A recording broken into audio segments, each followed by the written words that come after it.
Bem-vindos mais uma vez. Vamos dar continuidade então ao nosso estudo do livro dos Números. Pegue a sua Bíblia.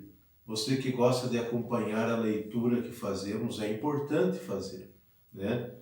Precisamos ler todo o capítulo para depois estudá-lo. Estudar, como nós sempre dizemos, o seu contexto, né, a realidade, o porquê de cada colocação, né? Isso é estudo. Então, pegue a sua Bíblia, pegue a sua caneta, abra no capítulo 19 do livro dos Números. Hoje vamos estudar o capítulo 19, versículos de 1 ao 22. São 22 versículos do livro dos Números. E vai tratar aqui o primeiro tema de uma tal vaca vermelha. É isso mesmo, só para a gente se interessar pelo assunto. Né? Vaca vermelha e depois a lei da pureza ritual. Nós sabemos que neste contexto que nós estamos estudando, os israelitas e a classe sacerdotal que redige o livro dos Números, eles têm essa mentalidade de que só se pode se aproximar de Deus sendo puro, o mais puro possível, né? Porque Deus é puro, porque Deus é santo. Então, eles têm essa mentalidade, esta forma de religiosidade desse povo nesta época, tá? Então, é o contexto que nós estamos estudando.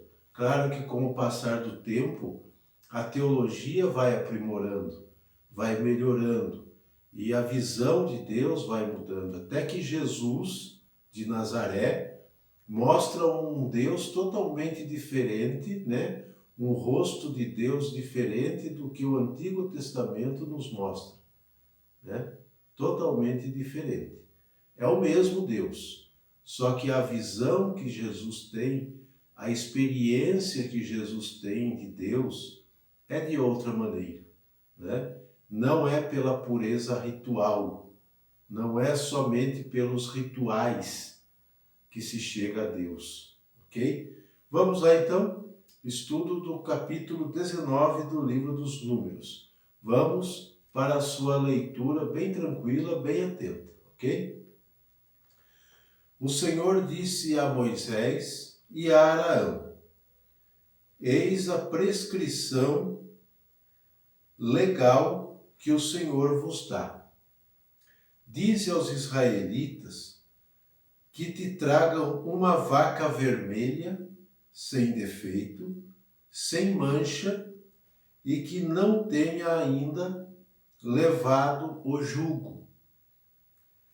Entregareis ao sacerdote Eleazar, o qual, levando-a para fora do acampamento, a imolará à vista de todos. O sacerdote Eleazar tomará o sangue do animal com o dedo e fará com ele 7 aspersões para o lado da entrada da tenda de reunião. A vaca será em seguida queimada à vista de todos. Serão queimados o couro, a carne, o sangue e os excrementos. O sacerdote tomará pau de cedro, isopo e carmesim, e os jogará na chama em que arde a vaca. O sacerdote lavará suas vestes e a banhará em água. Depois disso, voltará ao acampamento e será impuro até a tarde. Aquele que tiver queimado a vaca, lavará suas vestes e se banhará em água, e será impuro até a tarde. Um homem puro recolherá a cinza da vaca e a deporá em um lugar puro, fora do acampamento, onde será guardada pela Assembleia dos Israelitas, para a água lustral. Esse é um sacrifício pelo pecado. Aquele que tiver recolhido a cinza da vaca, lavará suas vestes, e será impuro até a tarde. Essa será uma lei perpétua para os israelitas e para o estrangeiro que habita no meio deles. Quem tocar o cadáver de um homem qualquer será impuro 7 dias. Deverá purificar-se com essa água ao 3º e ao 7º dia, e ficará puro. Mas, se ele não se purificar ao 3º e ao 7º dia, não ficará puro. Todo que tiver tocado o cadáver de um homem qualquer e não se purificar, manchará a casa do Senhor. Essa pessoa será eliminada de Israel, não tendo corrido sobre ela a água lustral. Ficará impura e sua impureza permanecerá sobre ela. Esta é uma lei. Tudo que penetrar na tenda em que morrer um homem será impuro durante 7 dias. E igualmente tudo que ali se encontrar. O vaso aberto, sem tampa, será também impuro. Se alguém em pleno campo tocar em um homem morto pela espada, em um cadáver, em ossos humanos ou em um sepulcro, será impuro durante 7 dias. Para quem se tiver assim manchado, se tomará da cinza da vítima queimada pelo pecado, e se despejará por cima dela, dentro de um vaso, água viva. Em seguida, um homem puro, depois de ter molhado nela um ensopo, aspergirá com ele a tenda, todo o seu mobiliário, todas as pessoas que aí se encontram, bem como a pessoa que tocou nos ossos ou no homem assassinado, ou no cadáver, ou no sepulcro. O homem puro aspergirá o impuro ao 3º e ao 7º dia, e o purificará no 7º dia. Lavará as suas vestes e a si mesmo, e à tarde será puro. O homem impuro que não se purificar será eliminado da Assembleia, porque ele mancha o santuário do Senhor. Não tendo corrido sobre ele a água lustral, ele permanece impuro. Essa será para eles uma lei perpétua. Aquele que tiver feito a aspersão com a água lustral deverá lavar suas vestes. Todo que tocar a água lustral será impuro até a tarde. Todo que tocar o impuro será manchado, e a pessoa que o tocar ficará impura até a tarde.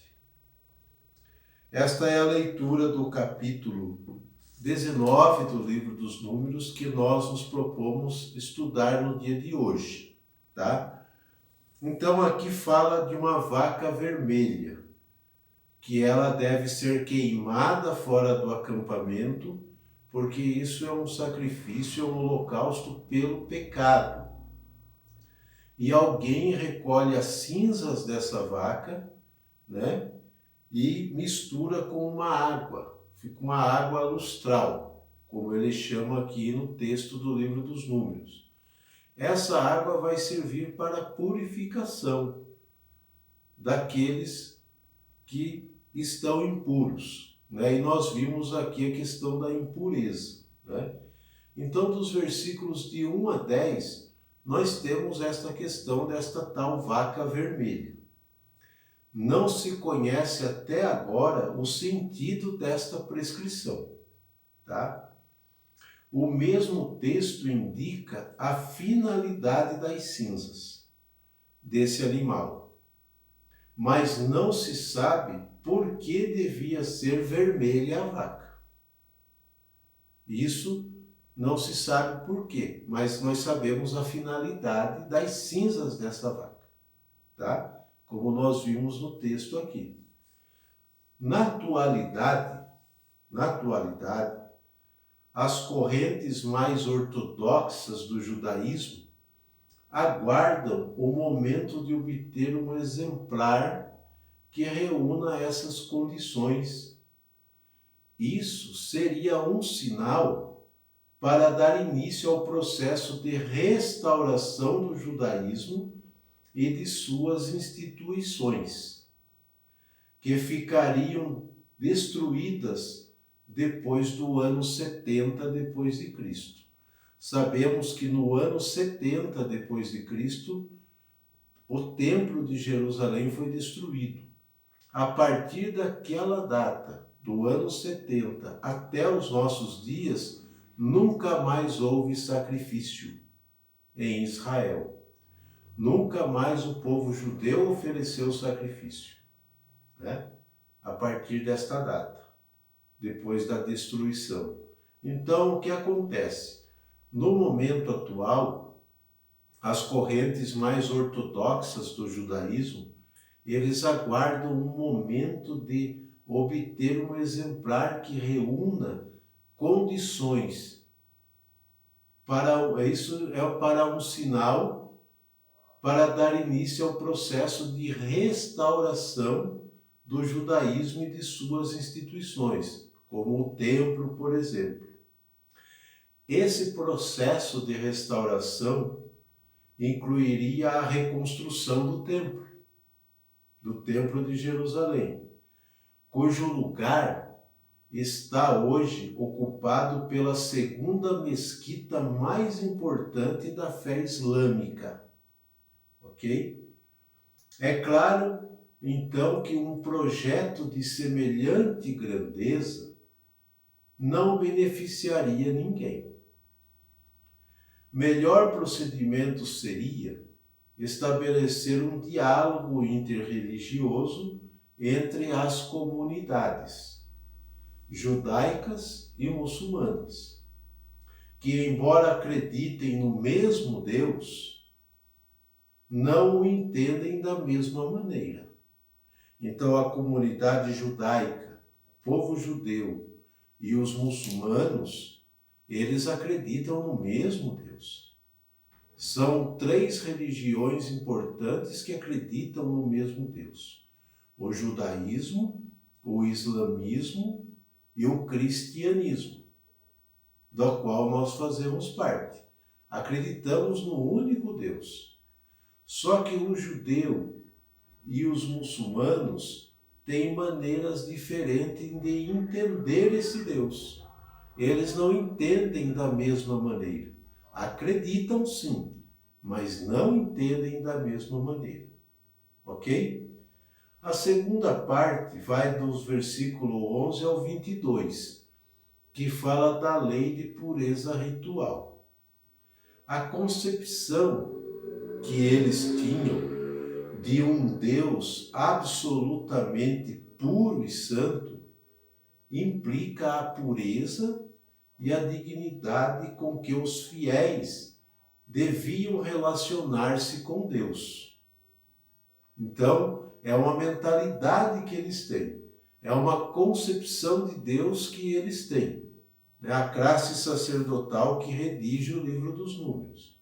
Então, neste capítulo 19, nós vemos fortemente a concepção que eles têm de Deus. Um Deus puro, um Deus santo, por isso implica a pureza e a dignidade com que os fiéis devem relacionar-se com esse Deus.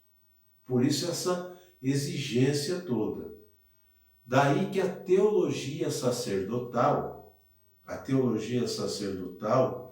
se empenhe repetidas vezes, quase que obsessivamente, eles são quase obcecados, né, em separar o puro do impuro, o profano do santo, como nós estamos observando no estudo que estamos fazendo.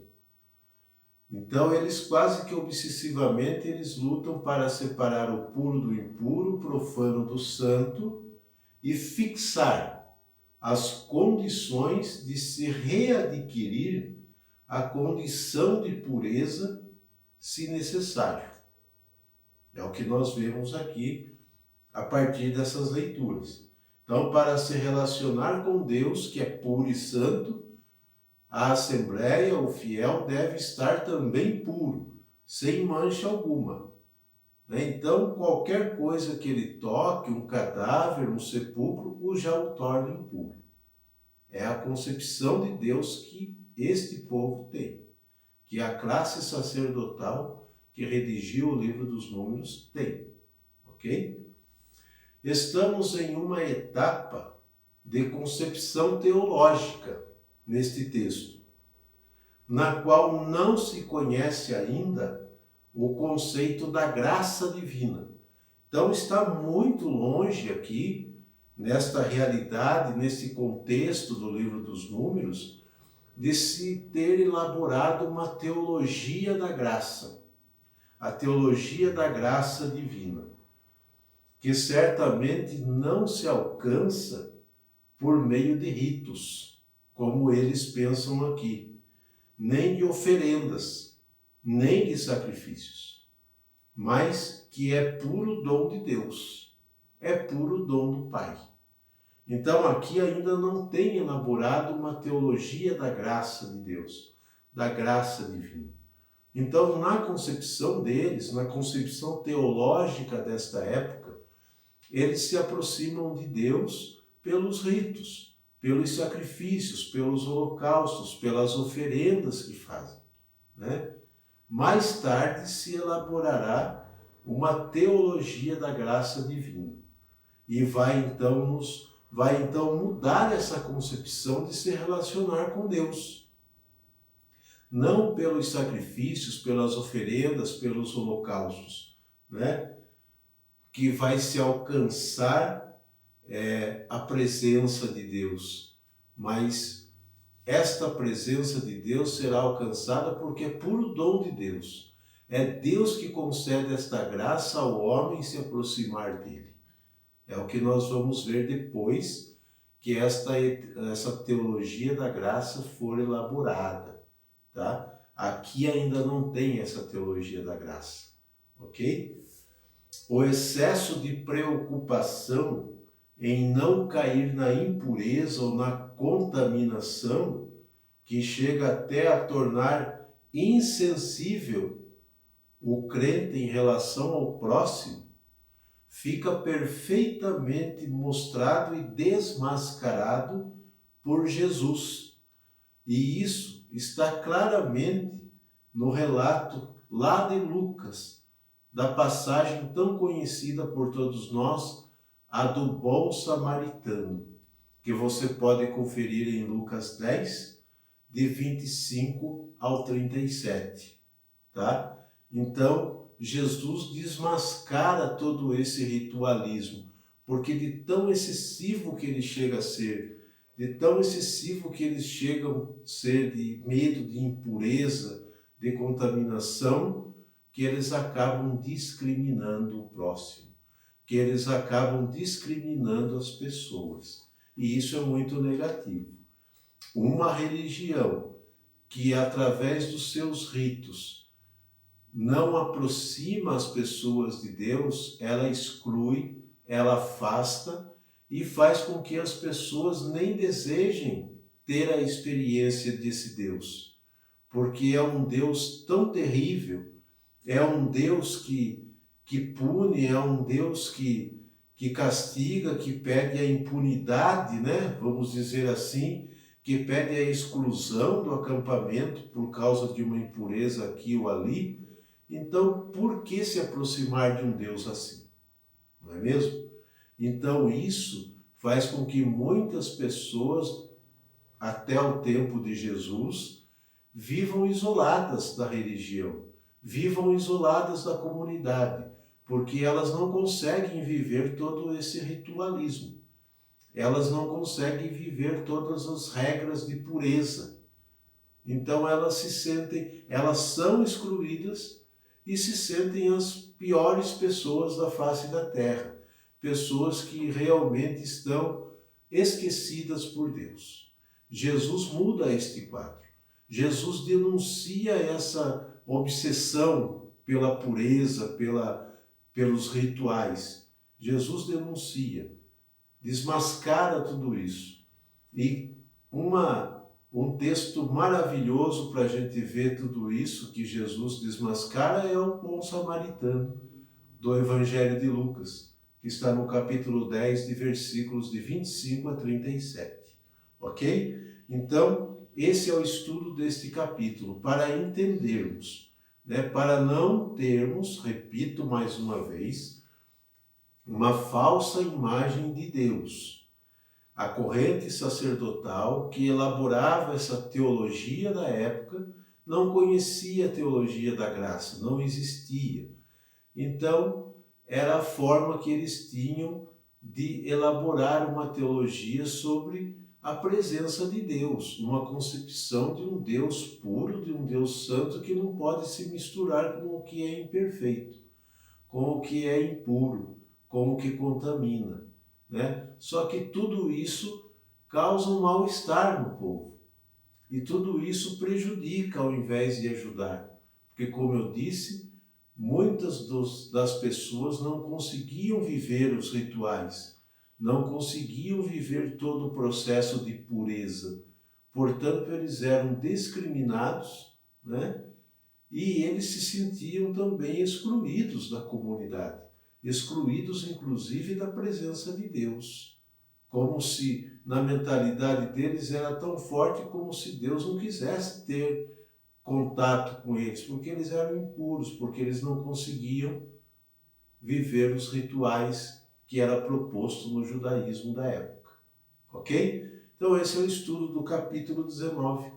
Espero vocês para o próximo estudo do capítulo 20, que nós vamos ver sobre as águas de Meriba, tá? No capítulo 20 do livro dos Números.